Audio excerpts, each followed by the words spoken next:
Assalamualaikum warahmatullahi wabarakatuh.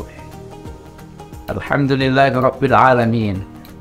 Assalatu wassalamu ala sayyidina Muhammadin wa ala alihi wa ashabihi ajma'in, amma ba'du. Saudara-saudara sekalian yang dirahmati Allah Subhanahu wa ta'ala, kita bersyukur kehadirat Allah pada kesempatan kali ini masih diberi kesehatan dan kenikmatan. Semoga masih bisa kita laksanakan, kita manfaatkan untuk beribadah kepada Allah Subhanahu wa ta'ala. Sebagai umat Islam, tentu kita tidak lepas dari berbagai macam kewajiban sebagai orang beragama. Allah sudah memberikan tuntunan berupa ajaran-ajaran agama yang harus kita laksanakan. Ajaran agama sumber utamanya adalah Al-Quran. Kalau menjelang pertengahan bulan suci Ramadan ini, seringkali ada acara peringatan nuzulul Quran, peringatan turunnya Al-Quran.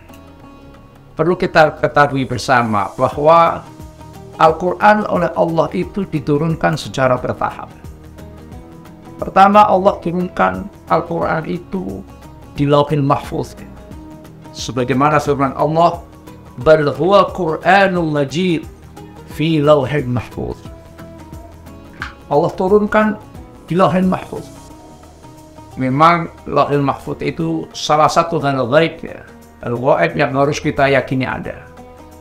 Karena jika ada sesuatu yang disebut oleh Allah di dalam Al-Quran atau disampaikan oleh Rasulullah terkait dengan hal gaib, kita harus meyakini keberadaannya. Termasuk salah satunya adalah Lauhil Mahfuz. Al-Lauh al-Mahfuz. Konon katanya itu menjadi tempat dokumentasi segala sesuatu yang diciptakan oleh Allah Subhanahu wa ta'ala. Kemudian dari Lauhil Mahfuz ini, Al-Quran diturunkan ke langit dunia, atau yang disebut dengan Sama'id Dunya, atau yang juga disebut dengan Baitul Izzah. Kapan Al-Quran ini diturunkan ke Baitul Izzah? Ini yang juga dikatakan pada malam Lailatul Qadar. Turunnya Al-Quran dari Lauhil Mahfuz ke Baitul Izzah ini jumlatan wahidatan, sekaligus, tidak beransur-ansur. Dan itu terjadi pada malam Lailatul Qadar. Kemudian Al-Quran setelah itu dari Sama'id Dunya diturunkan kepada Rasulullah SAW melalui perantaraan malaikat Jibril atau malaikat Jibril. Kalau bahasa Arab malaikah itu sebetulnya jamak, ya. Kalau tunggalnya malak. Kalau malaikah itu banyak. Tapi kalau kita mengatakan malak Jibril, nanti dikira ada orang berani malak Jibril. Padahal malakun itu satu malaikat. Kalau banyak malaikat namanya malaikat. Tapi karena sudah menjadi bahasa Indonesia, ya sering kita katakan malaikat Jibril. Malaikat Jibril ini menjadi perantara turunnya Al-Quran kepada Rasulullah SAW yang beransur-ansur selama kurang lebih 23 tahun. Atau ada yang mengatakan 22 tahun, 2 bulan, 22 hari, dan seterusnya. Kita bulatkan saja kurang lebih 23 tahun. Jadi, proses turunnya Al-Quran itu melalui berbagai macam tahap. Mulai dari Lauhil Mahfuz, kemudian ke Baitul Izzah, kemudian baru kepada Rasulullah. Yang mana awal kali pertama turun juga pada malam Lailatul Qadar. Selanjutnya, belum tentu malam Lailatul Qadar, belum tentu bulan Ramadan. Karena Al-Quran turun sesuai dengan keadaan. Bisa saja turun di luar bulan Ramadan. Tetapi kita sering mendengar acara nuzulul Quran, turunnya Al-Quran, dan pasti acara nuzul Quran itu pada bulan Ramadan.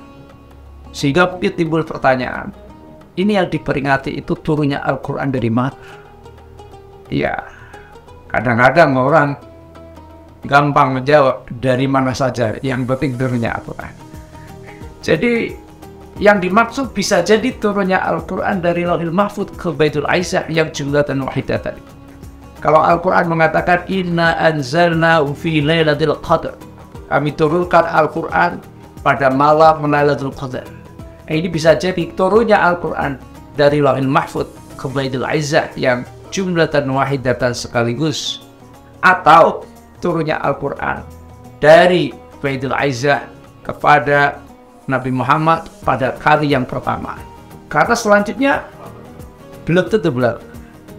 Beransur-ansur bertahap. Kenapa Al-Quran turun harus bertahap? Tentu untuk memudahkan, tentu untuk meringankan. Karena bagaimanapun menerima wahyu itu berat. Rasul menerima wahyu itu berat. Inna sanulqi 'alaika qawlan tsaqila. Al-Quran itu qawlan tsaqila, ucapan yang berat. Bahkan jika Al-Quran itu diturunkan ke gunung, law anzalna hadzal Qur'an 'ala jabalin la ra'aitahu khashi'an mutasaddian min khasyatillah. Gunung bisa hancur. Maka banyak sekali hikmah diturunkannya Al-Quran beransur-ansur. Hikmah yang terpenting adalah karena Al-Quran itu untuk membangun masyarakat. Tentu di dalam membangun masyarakat membutuhkan tahapan-tahapan sesuai dengan kondisi dan keadaan.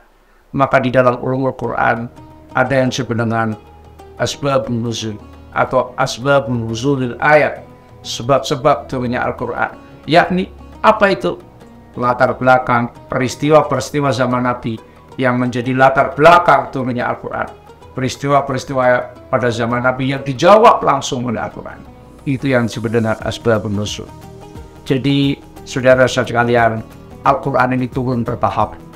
Dari Allah diturunkan ke Lauhul Mahfuz, dari Lauhul Mahfuz kemudian diturunkan ke Baitul Izzah, baru dari Baitul Izzah diturunkan kepada Rasulullah SAW secara beransur-ansur melalui malaikat Jibril.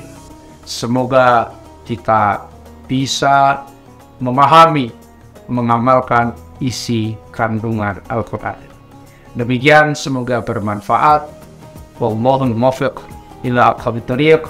Wassalamualaikum warahmatullahi wabarakatuh.